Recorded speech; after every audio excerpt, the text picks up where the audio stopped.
안녕하십니까.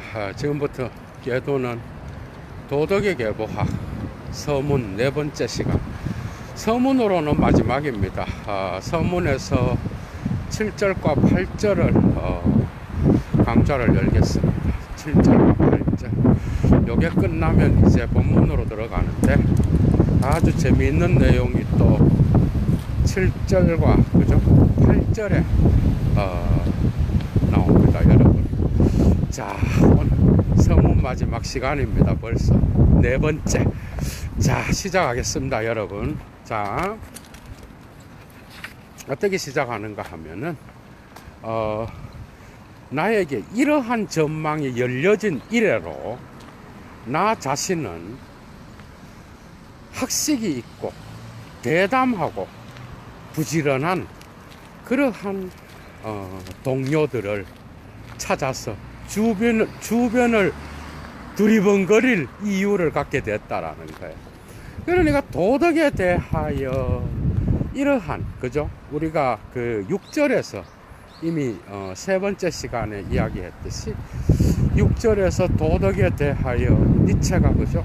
악이 선이라고 한다면, 그러면서 선과 악에 대한 어떤 형이상학적 개념을 해체하면서 그 도덕이 갖고 있는 위선과 이런 부분들을 해체하잖아, 그죠? 이런 거에 있어서 이런 전망이 떠올랐을 때 자기는 자기 주변에 대화를 하고 싶어서 자기 주변의 동료들, 자기와 동무가 될 수 있는, 이야기 상대자가 될 수 있는 자들을 찾아다녔다 이 말이야. 그런 이유를 갖게 됐다 이 말이야. 찾았어, 못 찾았어? 못 찾았어요, 여러분. 그 시대의 최고의 신학자였고, 그죠? 교회 역사학자가 니체의 친구였어요, 여러분. 그 누군지 압니까? 오버백이라는 사람하고 브루크하르트, 이런 자들도 니체의 저수를 그 당시에는 이해 못했어요.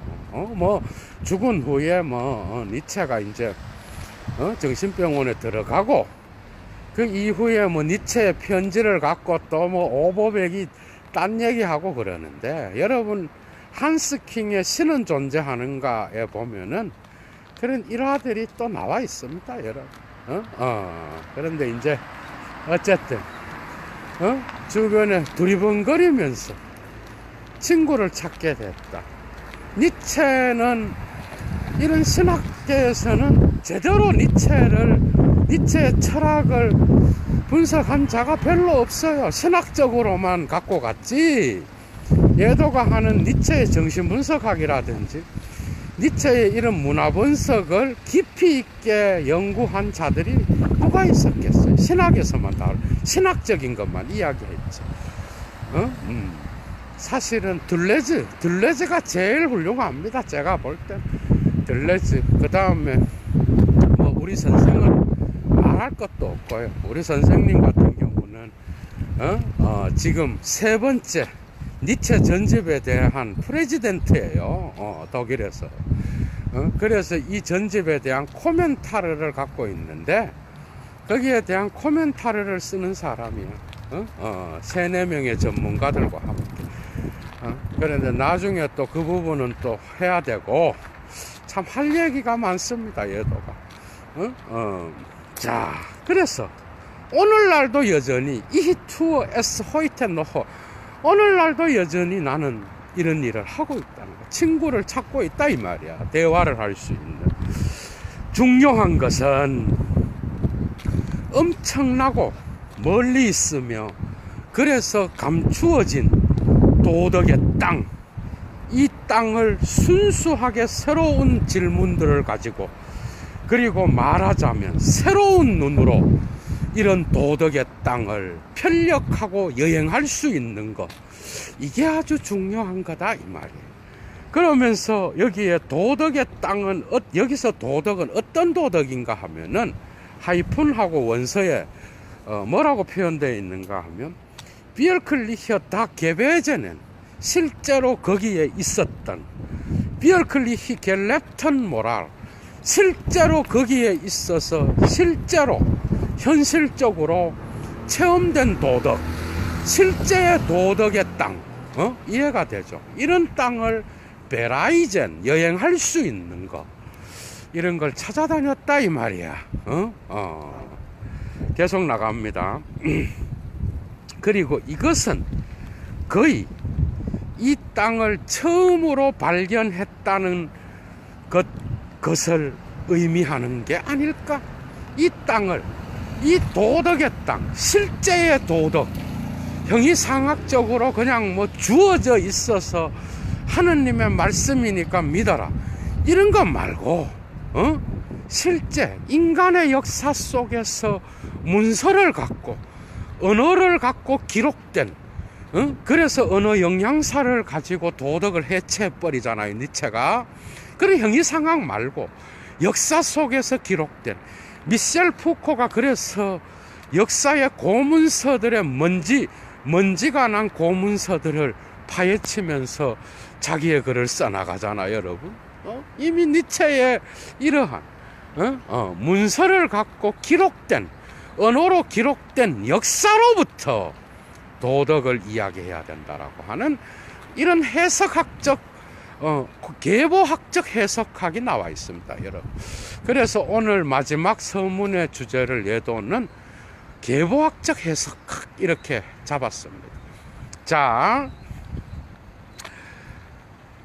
만약에 내가 여기에서 무엇보다도 이런 이 도덕의 땅을 비로소 처음으로 발견했다는 정도를 의미하는 게 아닐까 이러고, 내가 여기에서 무엇보다도 앞에서 언급된 파울 레 박사를 떠올린다면, 떠올렸을 때 이런 일이 발생했다라는 거예요.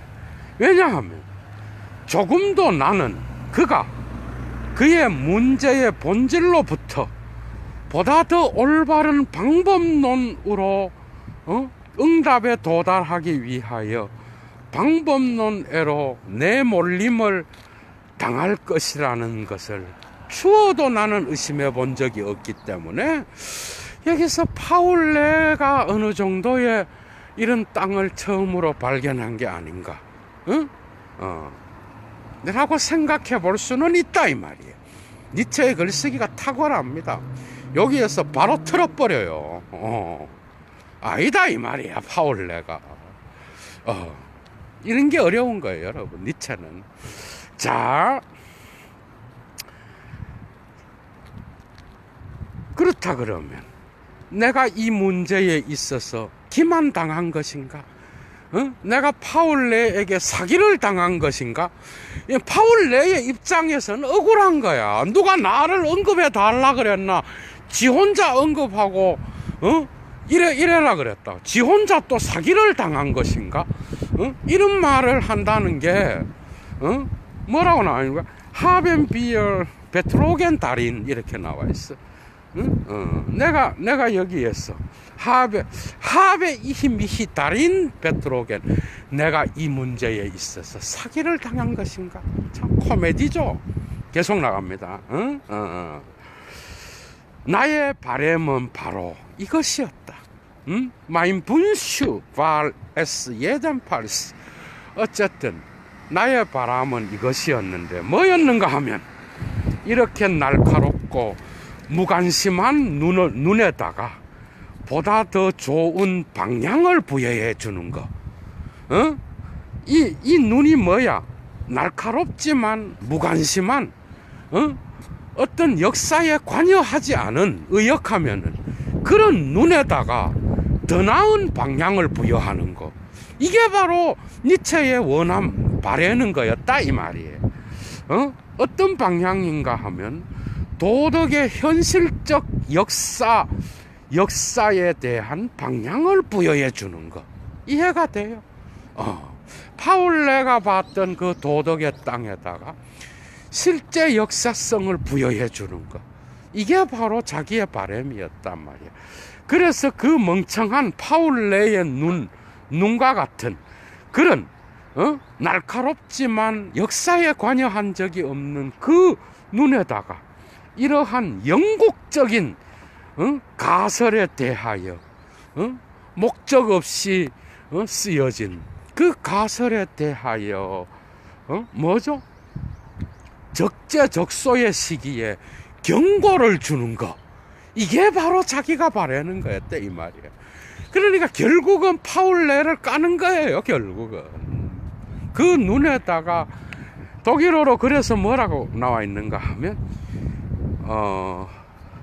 Die Richtung zur wirklichen Historie der Moral zu geben 이래 나와 있어요. 그러니까 현실적 도덕의 역사에 대한 방향을 부여해 주는 것, 이게 바로 니체가 원하는 바람이었다 이 말이에요. 근데 그런 영국적 가설을 따라가는 실증주의적이고, 그죠? 그래서 경험론적 가설을 따라가는 그러한 파울레 박사 자기 친구를 이제는 넘어서서 자기는 그 길로 가지 않겠다라고 하는 강한 결단을 우리는 여기서 읽을 수가 있습니다. 그래서 명약관화한 것은 Es liegt ja auf der Hand, 손에 가까이에 있는 것과 같이 명백한 것. 한자로 이게 예서가 또 경상도 말이라서 어떨 때는 외국어 발음보다도 한글 발음이 문제야. 명약관화하다, 명백하다. 명약관화한 것은 뭔가 하면은 도덕계보학자에게 있어서 푸른색보다 훨씬 100배나 더 중요한 색깔이 뭘까? 그 색깔이 뭐예요? 푸른색보다 더 중요한 게 회색이야. 회색. 그 회색이 뭔가 하면은 바로 여기에 나와 있습니다. Das urkundliche, 뭐죠? 문서적인 것. 그 다음에 두 번째는 Das wirkliche feststellbare, 확인할 수 있는 것, 현실적으로 확인이 가능한 것. 이해가 되죠? urkundliche, 그러니까 문서적이고 현실적으로 확인 가능하며 wirklich 다 개회전에 현실적으로 거기에 있었던, 존재했던 것, 이런 것. 요컨대 한마디로 말하면 인간의 도덕적 과거를 기록한 완전하게 길지만은 해독하기 어려운 상형 문자, 이게 바로 도덕계보학자에게 푸른색보다 훨씬 중요한 회색이었다 이 말이에요. 그런데 이런 푸른색을 좋아했던 게 파울레였고, 이러한 역사적 고문서를 따라서 현실적으로 눈에 만질 수 있는 이러한 문서적인, 여러분 미셸 푸코 생각나죠? 지식의 고고학. 푸코가 그죠? 니체를 참 사랑했습니다. 바싹 마른 고문서로부터, 그죠? 고고학, 탁월한 고고학, 지식의 고고학, 에피스테메를 끄집어내잖아요. 같은 이야기입니다. 이러한 역사관, 독특한 계보학적 역사관, 의심의 역사관, 역사 배후에 숨어 있는 어떤 더 큰 힘이 더 작은 힘을 억압한 흔적, 이런 것들을 파헤쳐서 그것을 역사의 기록 배후에 숨어 있는 그 억압과 생략과 축소와 그런 역사가들의 어떤 그러한 더 큰 힘에 의존한 그런 해석들을 넘어서 그 배후에 숨어 있는 것을 파헤치는 이러한 미셸 푸코의 독특한 계보학적, 고고학적 그러한 역사관을 우리는 니체의 이 도덕의 계보학에서 볼 수 있다라는 계속합니다. 그런데 이러한 상형 문자는 파울레에게는 알려져 있지 않았어. 맞죠? 그래서 자기가 파울레에게다가 올바른 역사의 방향을 주겠다 이 말이에요. 응? 이런 상형 문자는 파울레 박사에게는 알려져 있지 않았다. 그러나 그는 다윈을 읽었으며, 그래서 그의 가설들에는 적어도 유쾌한 방식으로 다윈적인 짐승과 베스티어, 짐승과 아주 현대적인 점잖은 도덕의 어떤 그 유약한 아이, 도덕의 응석바지로 자란 남자, 마마보이. 마마보이가 좋을 것 같네. 모랄 쩔틀링, 도덕의 마마보이가 서로 우아하게 악수를 하고 있다는 거예요. 그러니까 뭐죠? 다윈적인 짐승, 생물학적인 그러한 본능을 이야기하겠죠. 적자생존도 이야기를 했고, 어쨌든 다윈적 짐승과 도덕적 유약한 아이 마마보이가 서로 악수를 하고 있다 이 말이야. 탁월한 비유죠. 그런데 이러한 점잖은 현대적인 도덕의 뭐죠? 마마보이는 또 표현해놨어. mit dem Ausdruck einer gewissen gutmütigen und feinen Indolenz im Gesicht. 그러니까 이 유약한 그러한 마마보이, 도덕의 마마보이의 얼굴에는 뭐가 있었는가 하면 어떤 선량하고 세련된 무관심함의 표현을 그의 얼굴이 하고 있었다 이 말이. 그런데 이 얼굴에는 약간의 페시미스무스, 뭐죠? 약간의 염세주의가 있었고, 그 다음에 또 에얼미둥, 약간의 그 권태와 피로감이 섞여 있었다 이 말이에요. 이해가 되죠? 이러한 두 개의 탁월한 비유를 통하여 파울레의 도덕관을 까는 거예요, 여러분.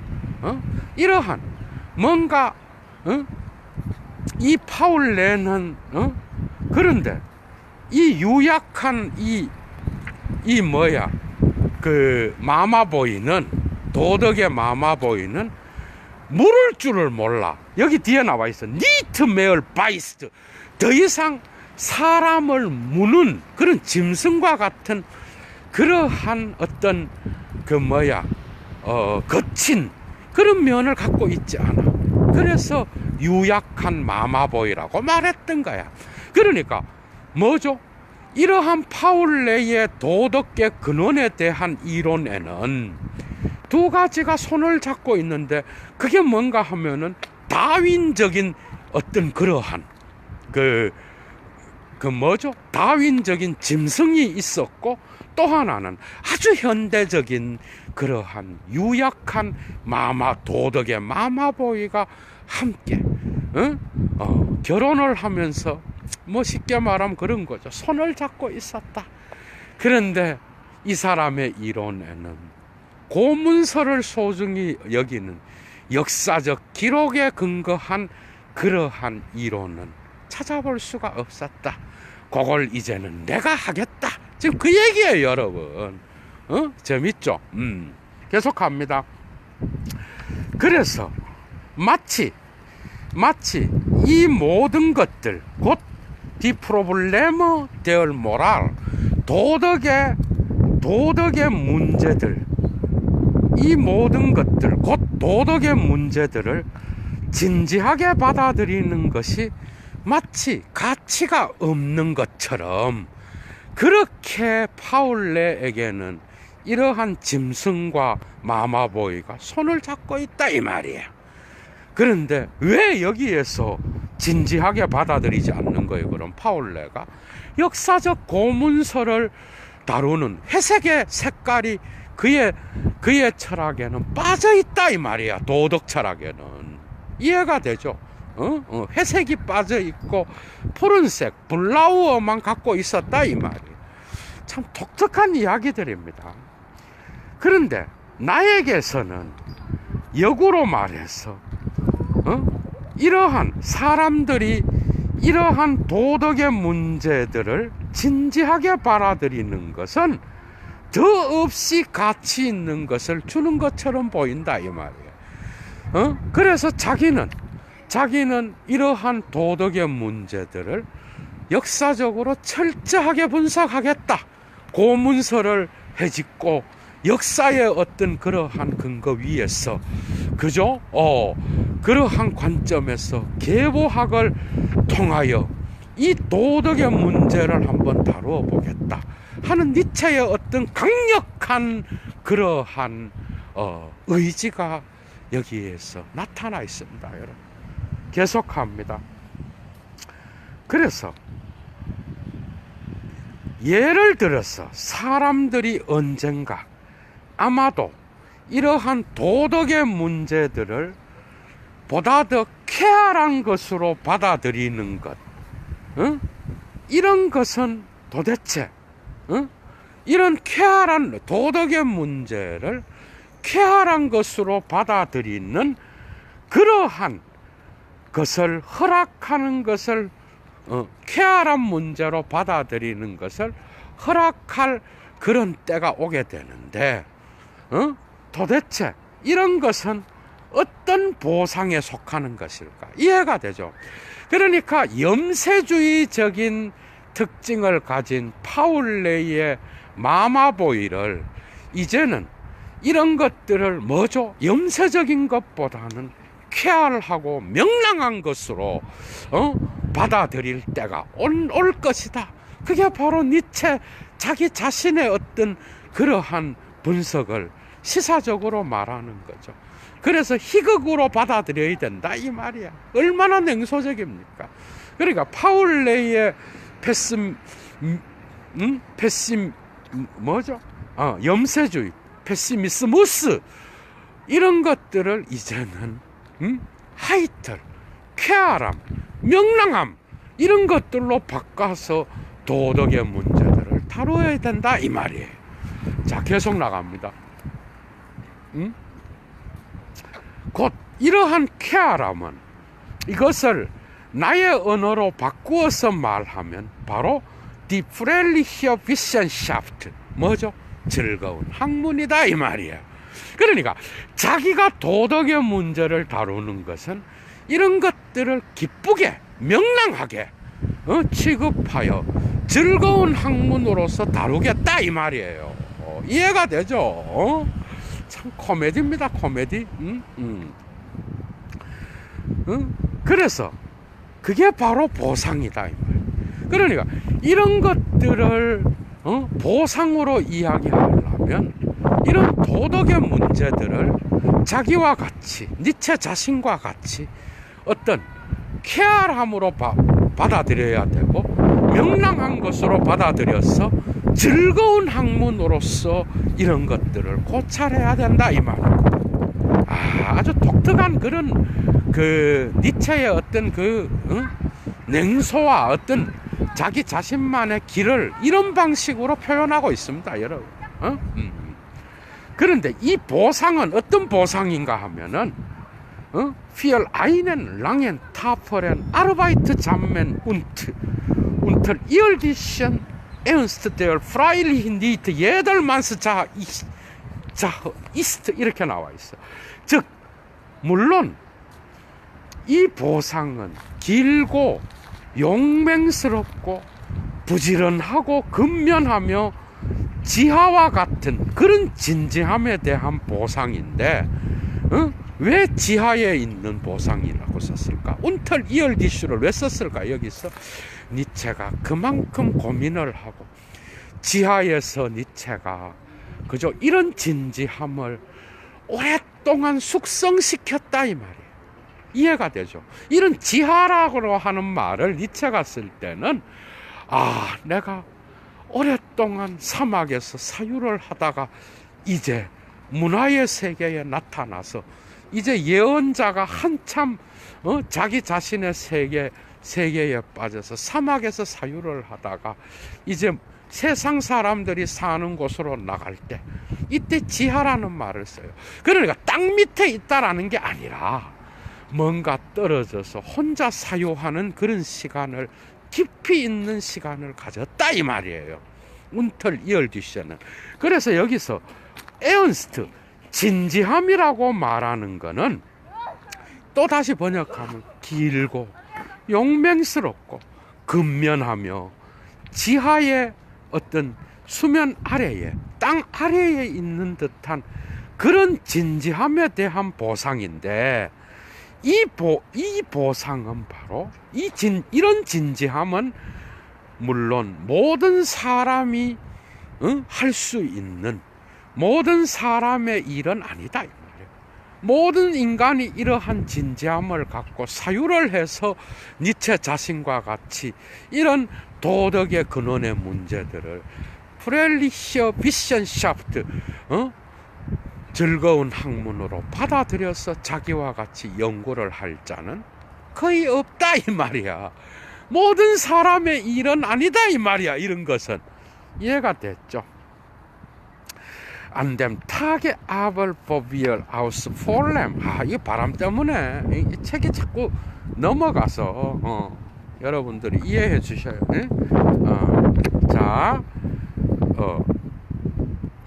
그러나 보비얼 아우스 폴렘 헤얼전 자겐, 우리가 온전한 마음을 갖고 다음과 같이 말할 그 날에 뭐라고 말하는가 하면 폴베얼츠 아우 운스라 알토 모랄케 헤얼트 인디 코미디죠, 그죠? 앞으로 전진하라. 우리의 오래된 도덕 역시도 코미디에 속하는 것이다. 응? 희극에 속하는 것이다.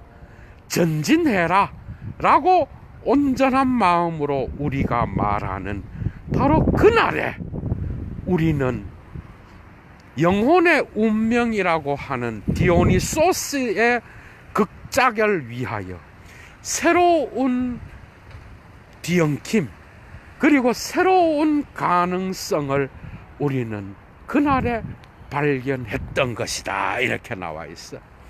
뭐겠어요, 여러분? 어렵죠? 쉽습니다, 사실은. 이런 뜻입니다. 자기는 파울레와 다르게 염세적인 방식으로 그렇게 다윈적인 어떤 짐승과 그 다음에 문화의 현대적인 그러한 그 도덕의 마마보이를 결합시켜서 악수를 시키고, 그래서 이런 자들의 이런 마마보이의 얼굴에는 뭐가 있다 그랬어? 염세주의와 그 다음에 또 피곤한 권태가 있다 그랬어. 그런데 자기는 이런 문제를 즐거운 학문으로 받아들여서 명량하고 하이털 유쾌한 것으로서 다루겠다 이 말이에요. 그 말은 이런 것들은 희극 작품을 코미디어 희극 작품을 다루듯이 그런 방식으로 자기는 이런 것들을 다루겠다 이 말이에요. 이해가 되죠? 그래서 이것은 디오니소스의 어떤 그러한 드라마를 다루듯이 영혼의 어떤 그 운명이라고 하는 디오니소스의 드라마를 다루듯이 그렇게 광기에 사로잡혀서 이런 것들을 다루어 나가겠다 이 말이에요. 자기는 광대가 되겠다. 나는 디오니소스의 광대가 되어서 지금까지 있어 왔던 도덕의 땅을 편력하면서 그 도덕의 땅 배후에 숨어 있는 표면을 들씌어내고 그 배후에 숨어 있는 본질을 드러내겠다. 나는 도덕의 땅을 정신분석하겠다. 이런 뜻입니다. 그러면 자기는 디오니소스와 같은 광인이 되어 디오니소스의 드라마를 다루듯이 그렇게 도덕의 문제를 다루어 나가겠다. 정말 재미있죠? 이런 뜻입니다, 여러분. 자, 그리고 우리의 현 존재에 위대하고 늙은 영원한 극작가가 나타나는데, 이 극작가는 이러한 문제들을 이미 사용할 것이다. 이런 것들을, 이런 자기가 분석하는 이런 것을 사용하게 될 것이다, 이 말이에요.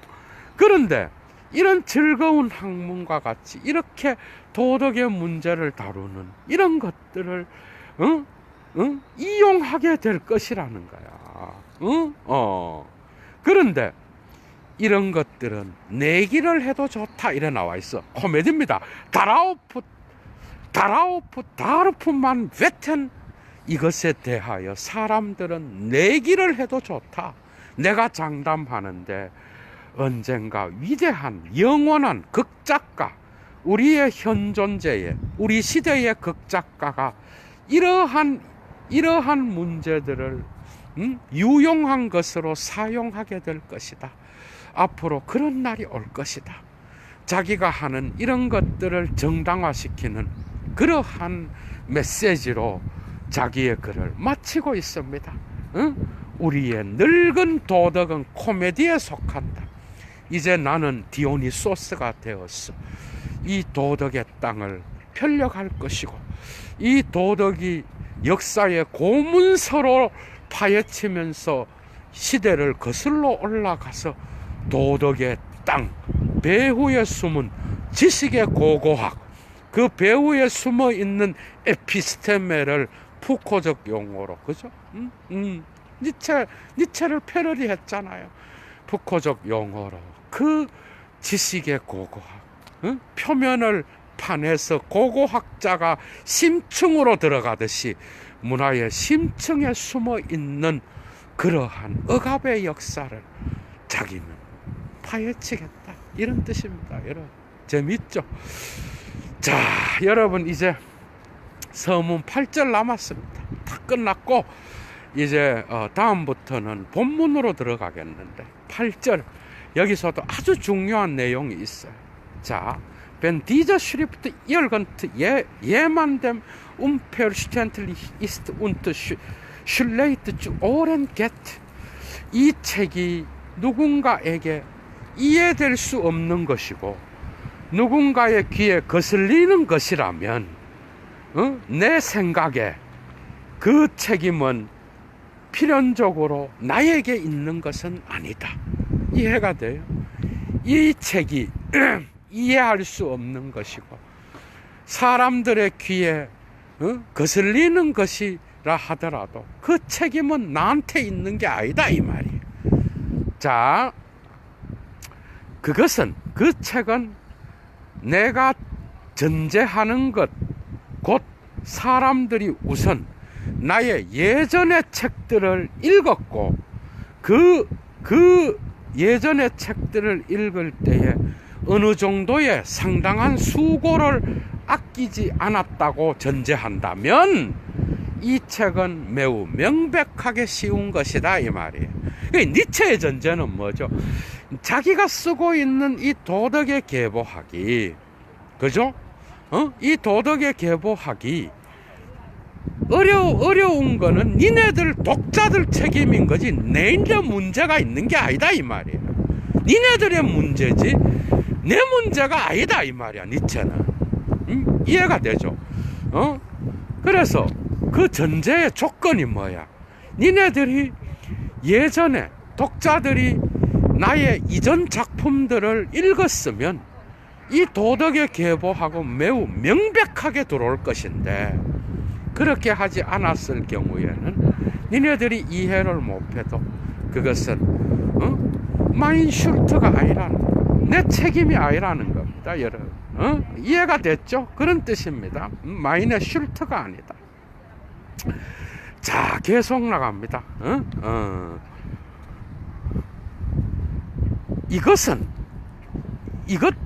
이것들은 뭐야? 나의 예전의 책입니다. 나의 이전, 도덕의 계보학을 쓰기 이전의 책들은 실제로 쉽게 접근될 수 있는 것은 아니다.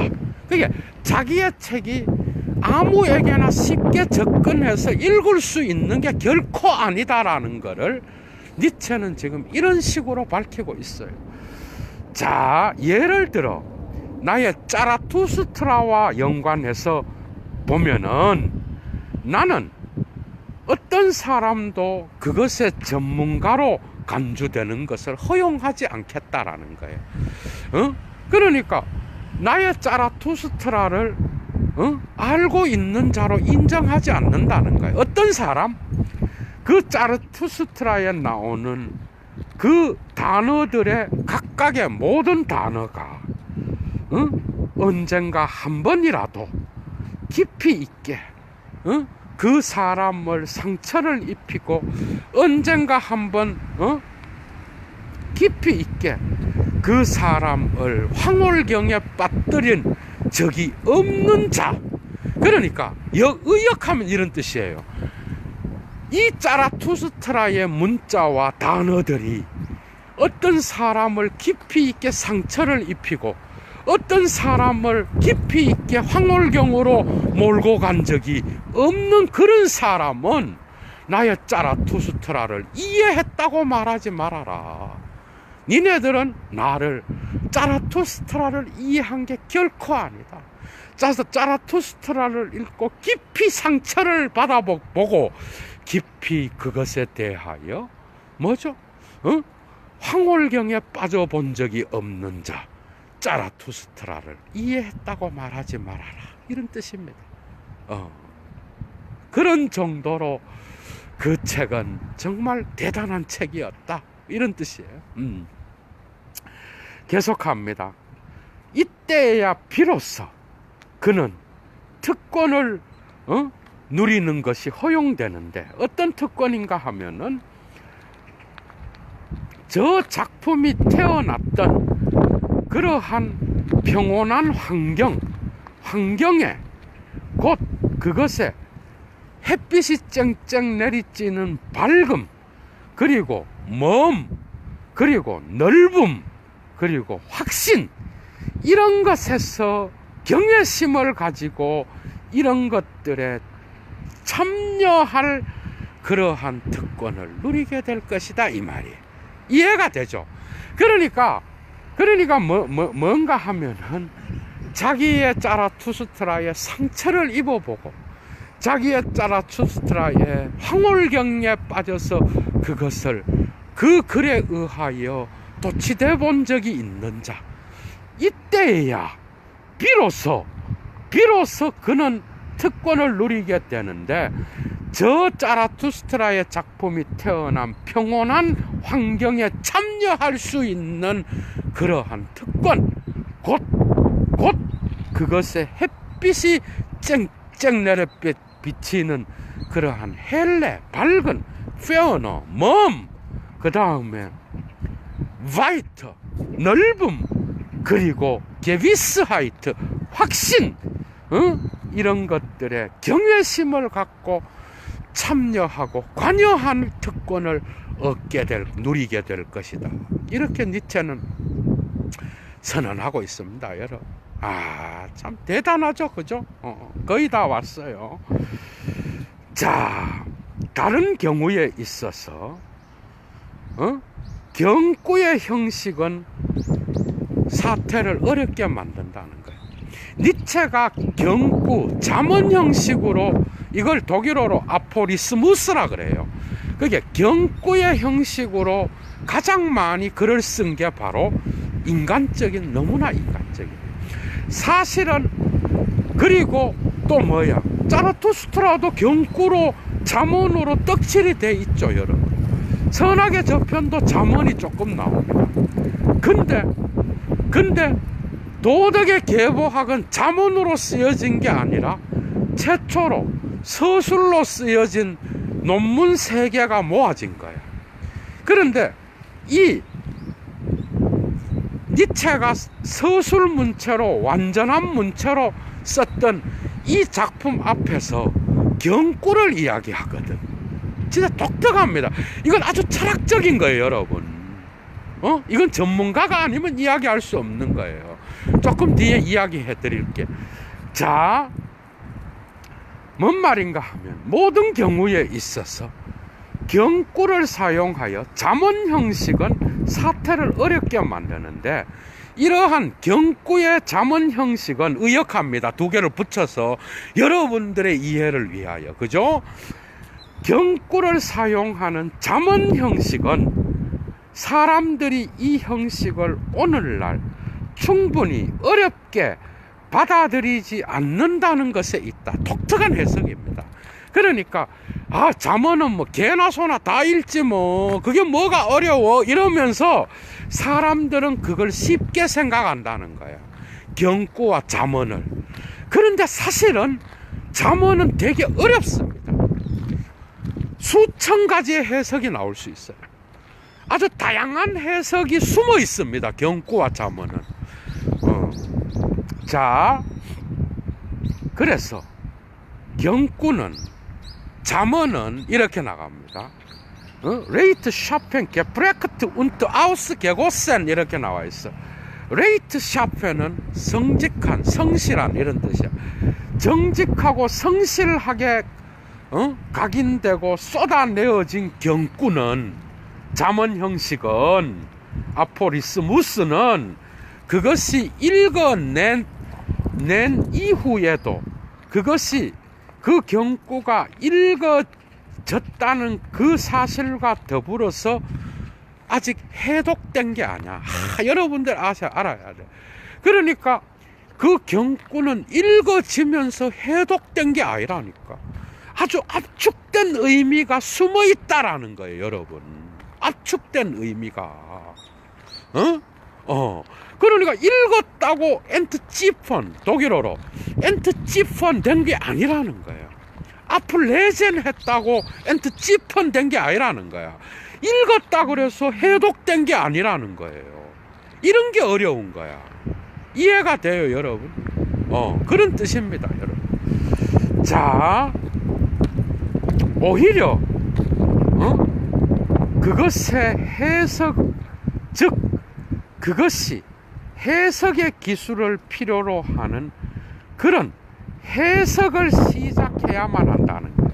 그러니까 읽은 후에 해석의 기술을 요구할 만큼 해석이 필요로 한 게 바로 경구다 이 말이야.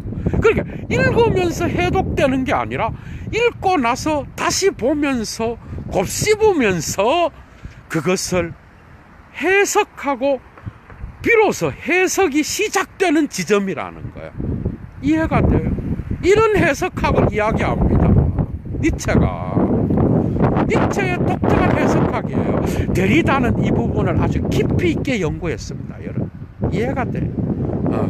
데리다. 니체의 에프롱뿐만 아니라 그의 작품 곳곳에서 니체의 문체를 다뤄. 데리다. 그러니까 경구는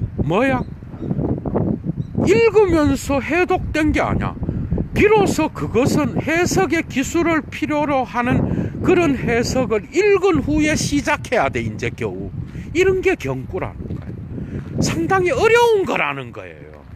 자기의 책이라든지 자기의 글쓰기가 이런 경구적인 잠언적인 것을 해석하듯이 그렇게 읽어야 된다 이 말이에요. 어떤 리포터가 말했습니다, 데리다에게. 데리다는 정말 포스트 모더니즘에서 니체의 가장 충실한 제자입니다, 여러분. 들레즈나 푸코도 그렇죠. 그런데 데리다는 특히 이런 문체에 있어서는 들레즈보다 탁월합니다. 그는 문학에 있어서 천재였어요.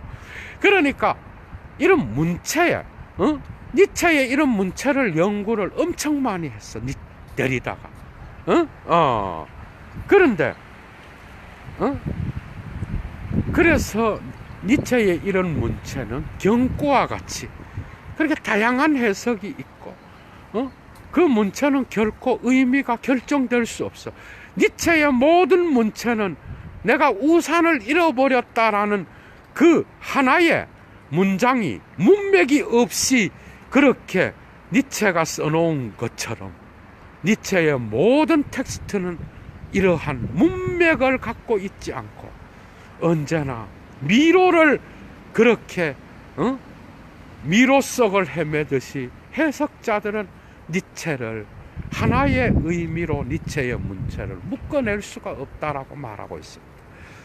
여러분, 경구와 같이 니체가 지금 설명하고 있습니다.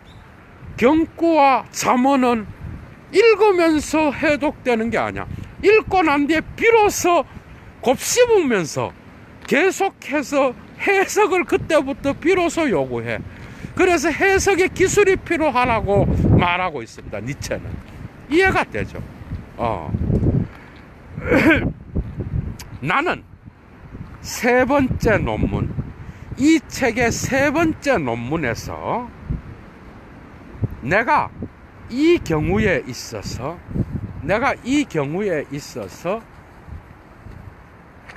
또 넘어가야 돼. 해석이라고 부르는 바로 그것에 견본을 제공했다는 거야.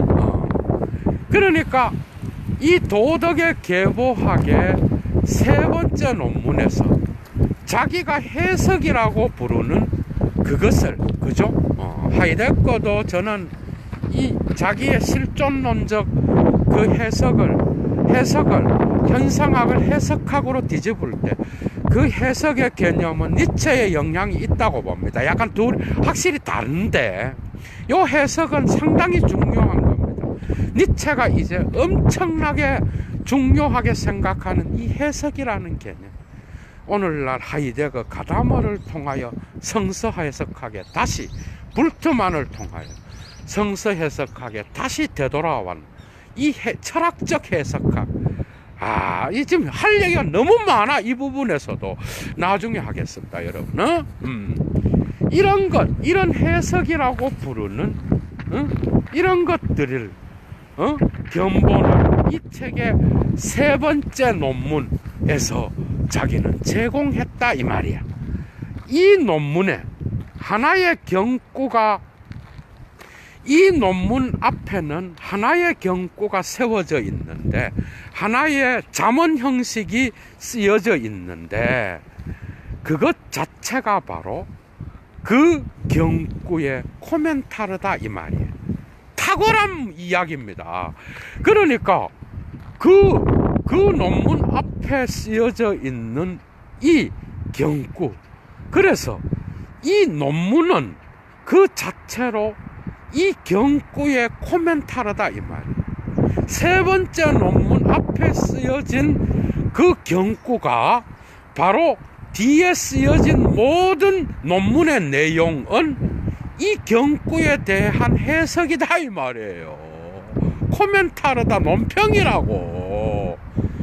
얘도가 또 가만히 있지 않겠죠. 요거를 요거 해야 됩니다. 빨리 읽고.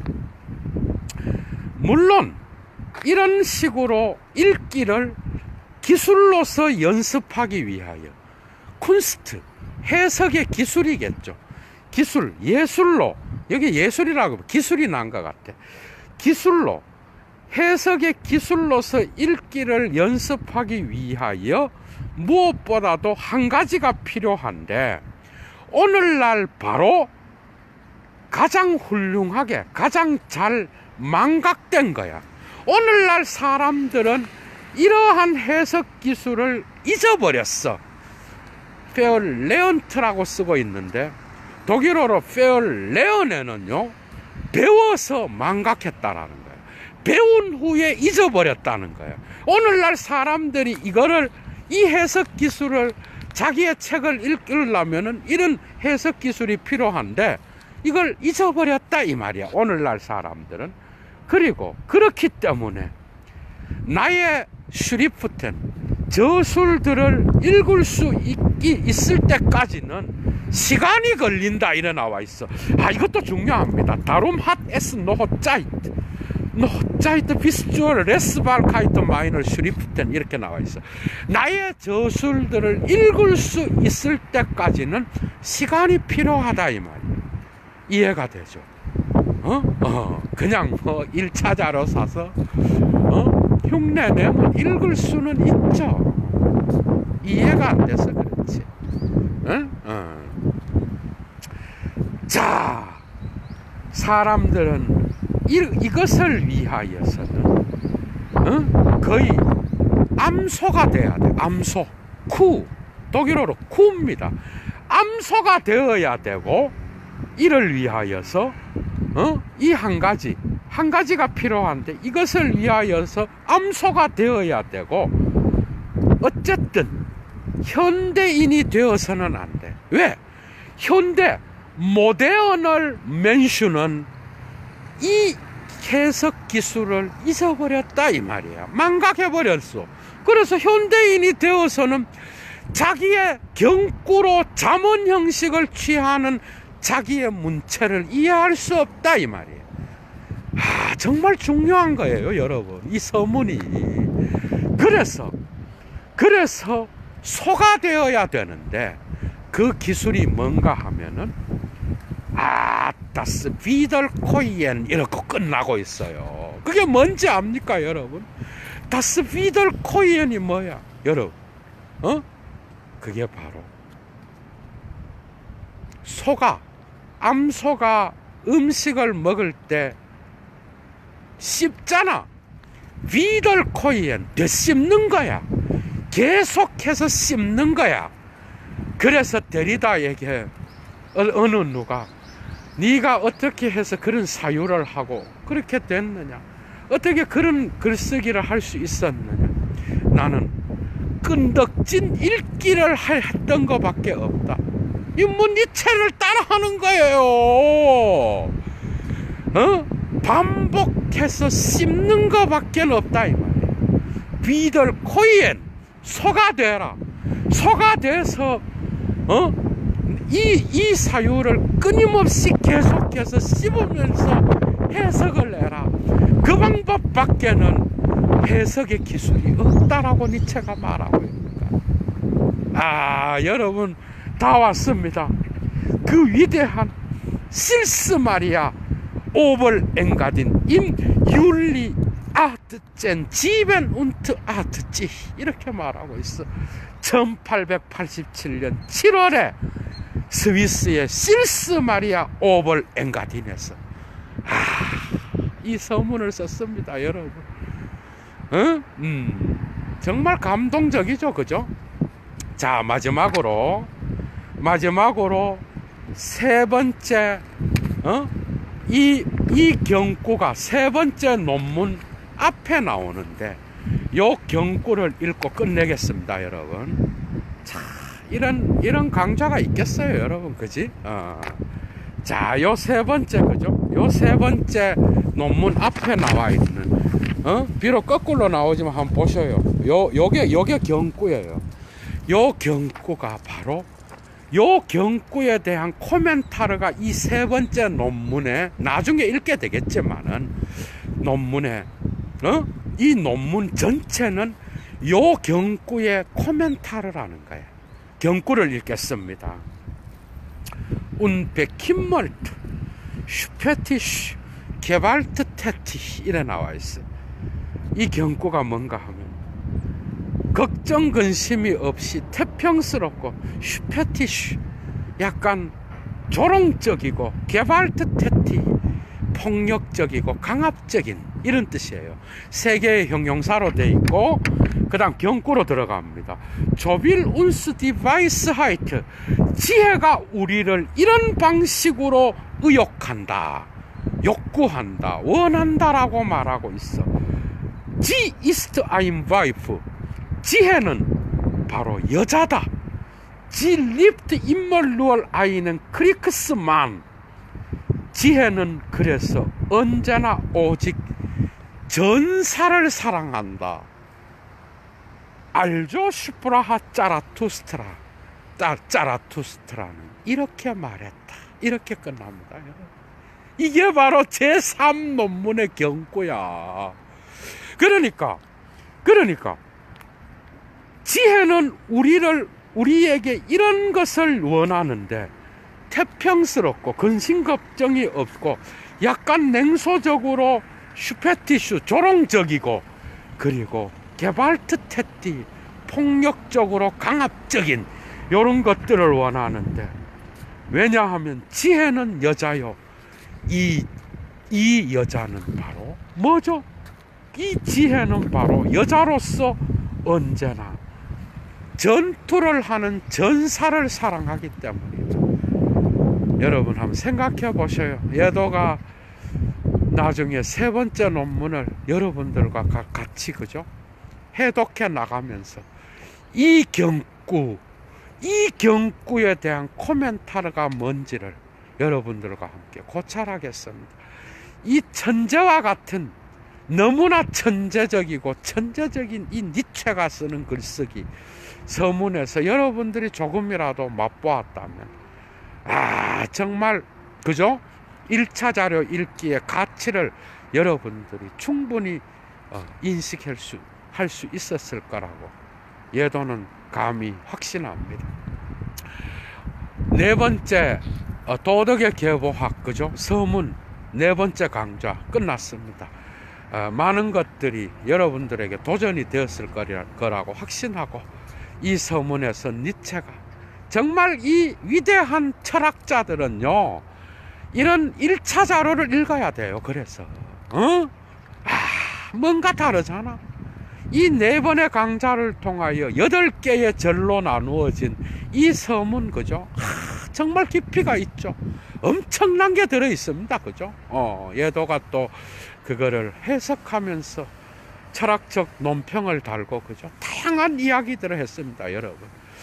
자, 서문은 오늘로 끝났고, 이제 본문으로서 도덕의 계보학, 다음 시간에 이제 본문 제1논문부터 시작하겠습니다, 여러분. 오늘 좋은 하루 되십시오. 그리고 건강 유의하시고요. 주스